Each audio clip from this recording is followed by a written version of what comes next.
Hello everyone, dahil nga magsusukot na or yung Sukot Festival or yung yan, yung mga ganyan mga bahay kubo nila kung tutusin. So, papakita ko sa inyo sa loob nito. So, sa labas nito, yan ganyan ang style. Tapos yan, dito sila magdadasal. So, itong sukot na ito everyone is para ito sa the whole building. Yan. So, ayan. Kaya may mga pangalang na, yan, may nakalagay Diskin 7, Apartment 25. So, dito kasi ito, yan, sa buong building na nila yan, everyone, kung tutusin. Itong Sukot or Suka.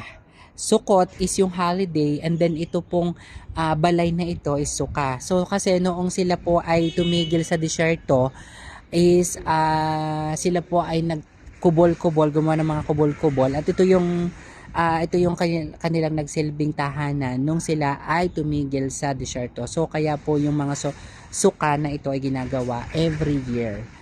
So ito po yan, Sukot Festival or Festival of Boots. So mga boots, 'di ba? 'Di ba? So yan. So yan, meron din dito sa area na to everyone at saka dito. So kanya-kanya rin po yan everyone na mga suka.